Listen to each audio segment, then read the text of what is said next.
los brazos del que esté contigo. Vas a sentir que lloras.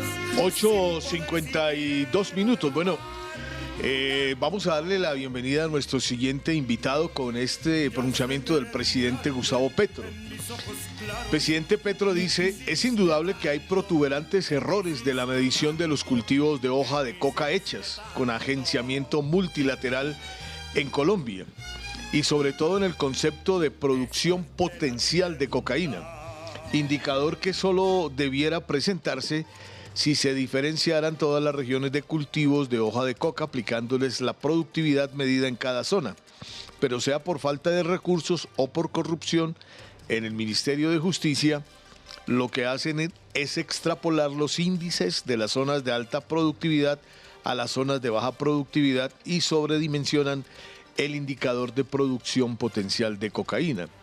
Esto se hace solo para legitimar la tesis de la erradicación forzada en el país con uso amplio del glifosato. La erradicación forzada en forma generalizada es un fracaso. Esa desatención en los métodos científicos de la estadística en la UNODC es la base del desacuerdo verbal que hubo entre el presidente Donald Trump y quien les escribe. Lo que hicieron en UNODC pareciera como una estrategia comercial para vender más glifosato sin necesidad. En el año 2021 dijo el gobierno de Duque oficialmente que habían erradicado forzosamente 130.000 hectáreas de hoja de coca. Pero en los mapas satelitales de cultivos de hoja de coca de ese año no aparecen por ningún lado las 130.000 hectáreas erradicadas forzosamente y sí aparece lo contrario. Se dispararon los cultivos de hoja de coca en el año 2021 a niveles nunca antes vistos. Heredé ese problema dejado por Duque y lo digo con orgullo. Cambié la política de la erradicación forzada por la voluntaria y establecí sólidas alianzas no con las mafias, como dicen los que viajan desde Colombia a Estados Unidos a calumniarme, sino con los campesinos que han sufrido con su propia sangre el medio ciclo que llevan los cultivos de hoja de coca en Colombia. Vamos a dejar hasta ahí el trino y vamos a más adelante a seguirlo leyendo. Pero bueno, aquí hay varias partes importantes que podemos analizar con nuestro siguiente invitado, que lo trae nuestra querida compañera Gina Parra. Salomón Macbuk, investigador de Indepaz, experto en políticas de drogas, conflicto armado y construcción de paz desde el Observatorio de Cultivos y Cultivadores de Uso Ilícito. Bueno, querido compañero, bienvenido, querida compañera Gina, buenos días, bienvenida. Muy buenos días, muchas gracias. Bueno, empecemos, Salomón, por esto que dice el presidente Gustavo Petro. Estos resultados que presenta la UNODC en materia de crecimiento de los cultivos de hoja de coca, ¿han crecido, no han crecido? ¿Cuál es la realidad que hay sobre este tema? Bienvenido, Salomón. Muchas gracias, William, por la invitación y a las compañeras y compañeros.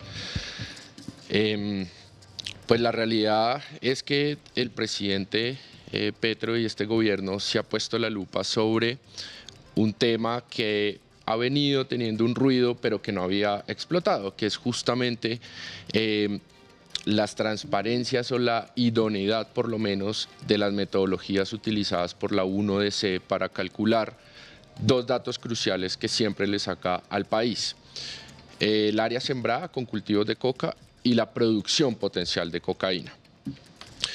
En el informe del 2023, la UNODC dateó que hubo un incremento del 53% en la producción potencial de cocaína y que, bueno, habían aumentado también los cultivos un 12%, si mal no estoy, llegando a 253.000 hectáreas. Y el presidente, aunque no ha salido el informe oficial del año 2024, meses atrás ya había anunciado que las nuevas mediciones habían marcado algo así como 261.000 hectáreas, es decir, el incremento es más que todo, sobre todo, una contención del fenómeno, no una expansión, no un incremento abrupto, sino una contención. porque ese crecimiento es algo así como un 3% realmente, a diferencia de las anteriores mediciones que marcaban 10%, 15%, en fin.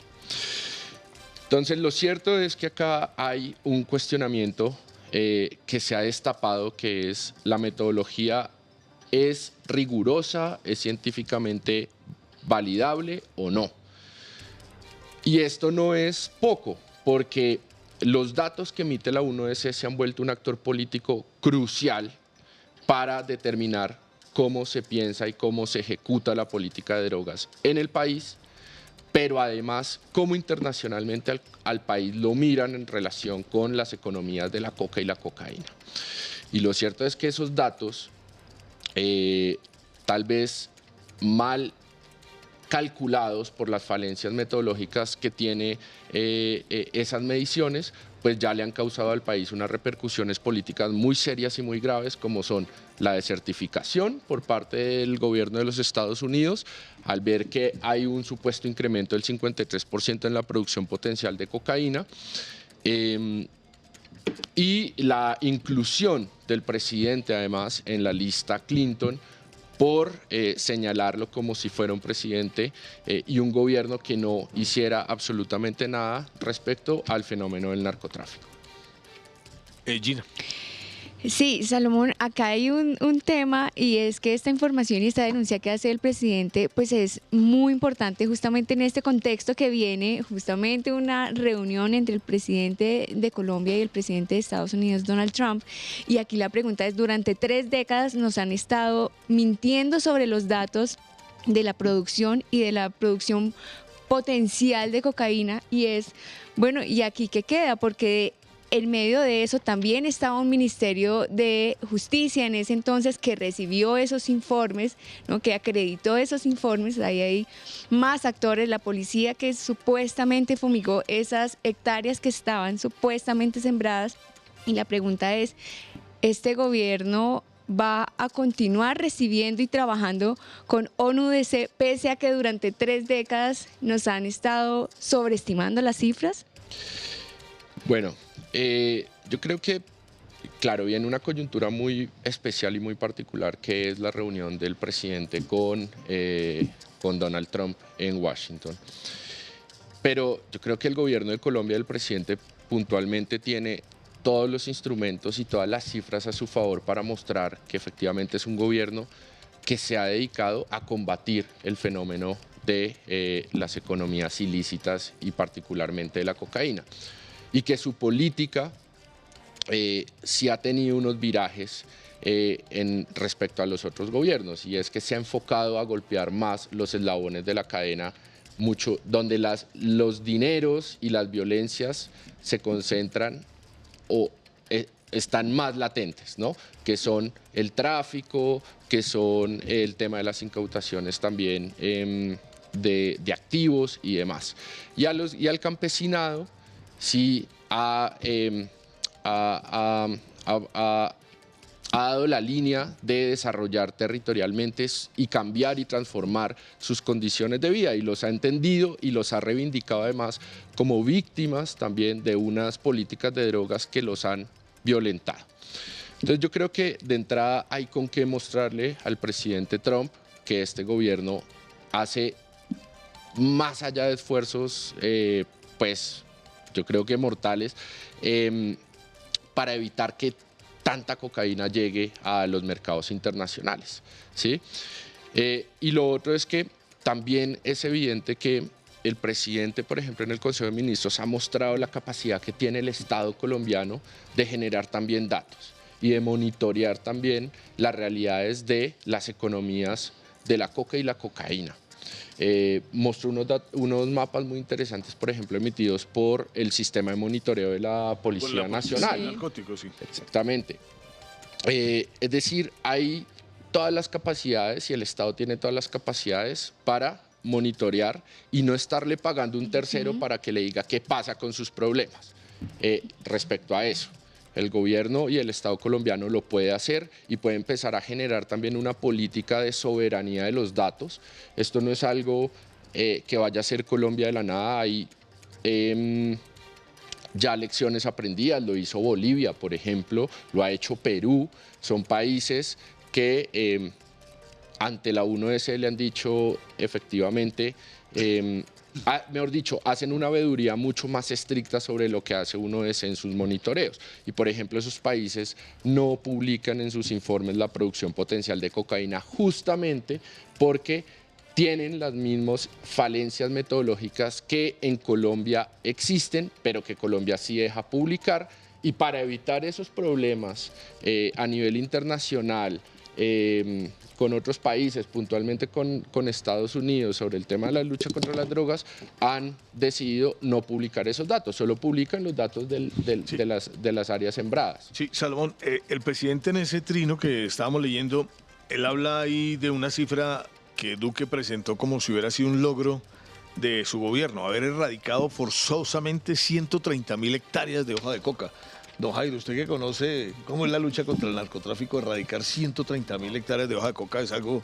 Además fue el 50%. Falsa. Por eso. El presidente la mostró. Exacto, entonces sobre eso le quería preguntar, Salomón.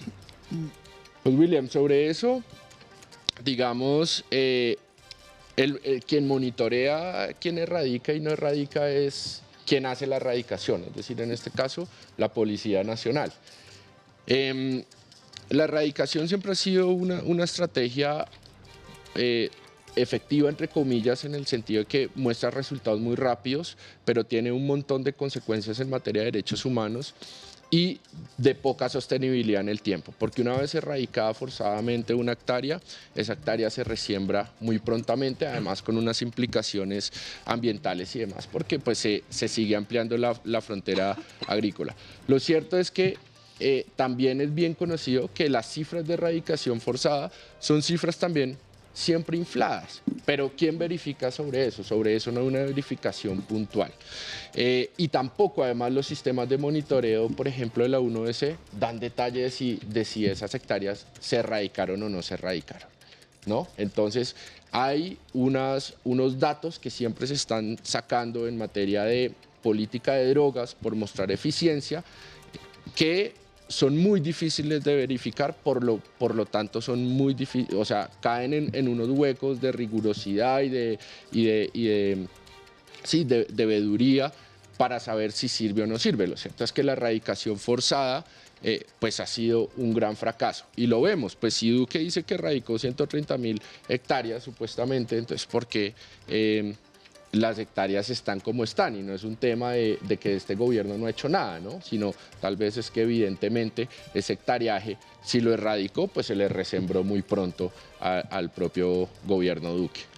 Sí, Salomón, precisamente en esta denuncia que hace el presidente Gustavo Petro, pues a través de su cuenta de X, dice cuánta plata se robaron de las famosas 130.000 hectáreas de hoja de coca erradicadas forzosamente en el año 2021, cuando los mapas satelitales muestran lo contrario. Digan la verdad, la plata que dieron los colombianos y los estadounidenses para la erradicación forzosa en el gobierno de Duque, se la robaron en la policía. Usted nos estaba entonces explicando, digamos, estas 130.000 hectáreas que supuestamente dicen se erradicaron forzosamente en el gobierno de Duque. ¿Qué hay que decir, digamos, de lo que plantea el presidente Gustavo Petro, pero sobre todo esos recursos que llegan también desde Estados Unidos para la erradicación? Ese es un tema crucial, que es, claro, hay unos recursos y una plata que llega para la Policía Nacional o para las Fuerzas Armadas en sí, o la Fuerza Pública, para hacer acciones contra el narcotráfico, que bien puede ser la erradicación, las fumigaciones, ahora con el tema de los drones o las fumigaciones terrestres con bomba de espalda. Y lo cierto es que pues lo que anuncia el presidente es, bueno, si dicen que 130.000 hectáreas erradicaron, que sobre eso no hay evidencia, ¿cuánto vale erradicar acá una hectárea? ¿No? Y eso no es real. Entonces, ¿esa plata dónde se quedó y quién se la embolsilló? ¿Esa plata por dónde pasa? ¿No? Entonces ahí también hay unos temas de detrimento patrimonial, de poca transparencia en manejos de dinero de la cooperación internacional para la lucha contra las drogas, y quién le está poniendo el ojo a eso. En el gobierno anterior, ¿quién vio eso? Desde el Ministerio de Justicia, desde el Ministerio de Defensa, y entonces son las alertas que ya el presidente evidentemente está mostrando, que generan, ¿no? Pues todos estos movimientos que generan esos datos como tan al azar que se lanzan y que nadie puede verificar con rigurosidad sobre la lucha contra las drogas, y que el CIMSI tampoco está ayudando pues a que esto tenga pisos y bases científicas y rigurosas, ¿no? Salomón, hay un dato al cual el presidente le pone el ojo y es el área potencial de coca sembrada. Y de eso quiero que hablemos porque si bien tú explicaste, bueno, hay unas áreas que están sembradas, pero también hay un dato que es el área potencial, que es lo que se produciría, entiendo, con las matas de coca que están sembradas. Y esto es problemático porque un dato supuesto está determinando la política de drogas aquí en Colombia y pues también a nivel mundial. Expliquémosle a los televidentes de qué se trata y por qué es tan peligroso este dato. Hay dos mediciones, digamos, o dos datos que saca la UNODC. El área sembrada con coca y la producción potencial de cocaína, ¿no? Cuando la UNODC saca la producción potencial de cocaína, lo saca teniendo en cuenta 4 variables. El número de hectáreas sembradas, que le determina su monitoreo, el número de hojas por hectárea que hay, que ellos dicen pueden detectar, la cantidad de pasta base que se obtiene, es decir, los factores de convertibilidad que hay de las hojas de coca a pasta base o pasta básica de cocaína, y la pureza. Esos son los 4 factores que se sacan primero de ese mapeo del área sembrada de coca y que se utilizan para calcular esa producción potencial. Lo que también manifiesta el presidente es que el CIMSI trabaja con unas fotos satelitales, 2, 3 fotos satelitales que solo saca entre noviembre, diciembre o enero de año que va corriendo, ¿no? Sí. Y sobre eso mira hacia atrás. Pero esas fotos no pueden mostrar o no te dicen muy bien qué área es productiva o no es productiva. Y escapa eso, efectivamente, todas las complejidades y dinámicas que tiene la economía cocalera regionalmente. Es decir, te puede capturar una imagen en noviembre, un cultivo, digamos, no sé, en Catatumbo, pero no te puede decir si ese cultivo está en edad productiva o no está en edad productiva, porque es solo una foto tomada, ¿no?, en estos momentos. Es decir, ellos ahorita, por ejemplo, deben estar tomando fotos para pensar el año 2025, pero hacia atrás, ese cultivo estaba o no estaba, no hay muchas veces cómo comparar. Y a veces los cultivos que pueden establecerse en las imágenes satelitales no pueden mostrar si están en edad productiva, por ejemplo. Entonces te pueden marcar 200.000 hectáreas, por decir algo, pero de esas 200.000 hectáreas, ¿cuántos cultivos realmente están en edad productiva? Porque si están recién sembrados, por ejemplo, esa mata no te va a dar hasta 8 meses, un año después. Ese es un tiempo en el que el gobierno puede hacer acciones de intervención para que ese cultivo no se vuelva productivo a través de políticas de sustitución o erradicación si el cultivo está en zonas pues, de control de grupos armados y desmantelamiento de esas economías. Entonces, esas son las cuestiones que el presidente está diciendo. Esas metodologías no me están atrapando de este tipo de cosas, me están midiendo todo esto y además asumen que toda esa coca que está ahí monitoreada produce cocaína al 100% de pureza, cosa que también es falsa, porque si bien te pueden medir un área sembrada, no toda la producción se vuelve cocaína, porque hay muchas acciones o muchos fenómenos que impiden que toda esa coca se vuelva cocaína.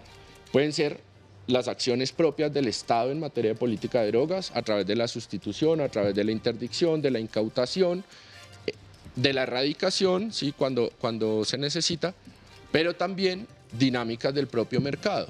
La guerra entre, por ejemplo, actores armados en el Catatumbo, con seguridad ese mercado se ve estar estancado en cierto momento y parte de la producción no se puede sacar, por ejemplo. Entonces hay mucha coca que no se volvió cocaína realmente, ¿no? Pero la 1S te está diciendo todo esto es cocaína. Entonces ese símil como si todas las uvas se volvieran vino. Entonces son las cuestiones que tienen unas falencias, pero que te están emitiendo datos sobre el país, te están midiendo de una manera poco acertada las realidades territoriales y eso están generando unos impactos internacionales, por supuesto, muy delicados para el país, para el gobierno, para el presidente y de cara a las futuras elecciones, ¿no? Es que son las cuestiones que están en juego también. Sí, el tema es que el arbusto le da a usted 3 productos mínimo al año. Cada 3 o 4 meses un campesino raspa y listo. Así es. Y produce la hoja de coca. Además porque tiene una base de fertilizantes que eso se vuelve como una alfombra. Uh-huh. Y usted la camina y parece caminar sobre una alfombra. Uh-huh. Porque eso está...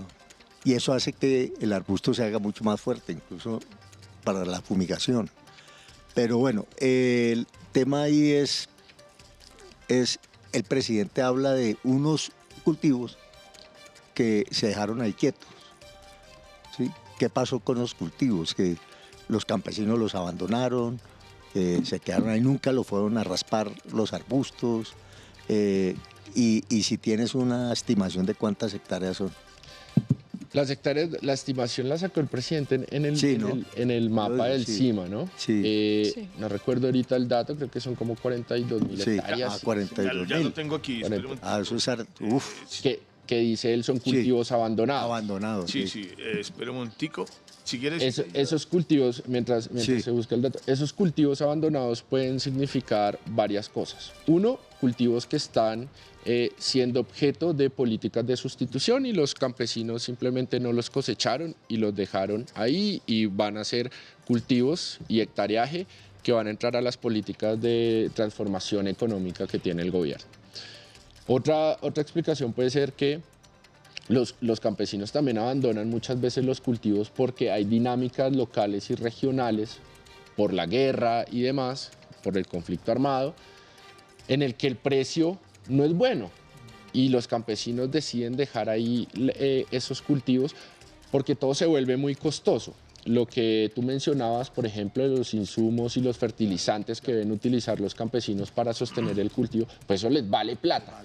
Y si Aquí está Salomón Jairo. Vea, el presidente en estas cifras que presenta el CIMA dice que en el 2022 hay un punto de quiebre de esos cultivos y se abandonan 30.000 cultivos. O sea, es el 51%. Yes. 51%. Y también da otra cifra de los nuevos cultivos, que el presidente Gustavo Petro dice que no hay nuevos cultivos, al contrario. Sí, Los cierto. cultivos se han disminuido en el 56.9%. Esas son las cifras que presenta el CIMA. el CIMA Sí, pero él dice no que se disminuyan, sino que se detuvieron. se contuvieron. Se contuvieron, Sí, que no por hubo eso, más ese es el cultivo. 51%. Exacto, ese es. 51%. Ese dato, sí. Para terminar la idea, entonces, efectivamente esos cultivos abandonados son multifactoriales. Puede ser eso, puede ser las dinámicas de los mercados locales, que el precio no está muy bueno. Entonces, evidentemente al campesino le significan disparidades económicas entre lo que le vale vender el kilo de pasta base, ¿no? Más lo que le necesita para volver a reinvertir en insumos químicos y demás. No le da y dice, yo dejo esto acá. Y otra, la correlación de unas economías como la minería ilegal de oro en unas zonas, donde dicen, además el precio de coca está malo y el del oro está muy bueno, y migran a las otras economías. Entonces son cultivos que se quedan ahí quietos, que el CIMSI, por ejemplo, tampoco logra capturar muy bien si un cultivo de estos es abandonado o no es abandonado, es lo que dicen. Pero las capacidades del monitoreo de la policía sí lo pueden hacer. Además, por un tema, lo que hablábamos, la policía lo hace, el CIMSI lo hace una vez al año y la Policía Nacional está monitoreando eso cada 3 meses. Es decir, hace 4 mediciones al año. lo que te permite ver si un cultivo está siendo productivo, está abandonado, creció, se expandió en tiempo real, ¿no? Que es lo que también se necesita, porque las lecturas también del SIMSI es que se emite el dato, pero es un dato año vencido, ¿no? Y la política se está pensando sobre dato año vencido también, cuando las realidades ya han cambiado en una economía tan variable como esta, donde cualquier factor te puede alterar ese mercado, ¿no? Si el día de mañana en el Catatumbo los grupos armados y el gobierno logran establecer unas estancias de paz, seguramente ese mercado se transforma en un momento a otro así. Y si seguimos rigiéndonos por los tiempos del SIMSI, pues el gobierno se queda rezagado en ver qué tipo de política pública se puede emplear para la región, por ejemplo, el Catatumbo, si uno lo pensara en ese sentido, como las observaciones que habría al respecto. Bueno, pues mi querido Salomón Macbook, muchísimas gracias por estar con nosotros. Ese es un apellido árabe, ¿no? Libanés, sí, señor. Sí, ¿usted tiene familia allá o usted nació allá? No, colombiano, pero sí con ascendencia. Sí, ¿y ha seguido lo que está pasando en el Líbano o no? Sí, pues se sigue, pero bueno, es una historia familiar ahí larga, pero sí, ahí uno está siempre pendiente de lo que pasa con los pueblos árabes y las violencias a las que han sido muy sometidos. Bueno, pues a Salomón Macbook, investigador de Indepaz y experto en políticas de drogas, pues muchas gracias por estar con nosotros aquí en El Calentado. Gracias a ustedes por el espacio y la conversación. Bueno, muchas gracias a Salomón. Son ya las 9 de la mañana y 18 minutos aquí en El Calentado Informativo.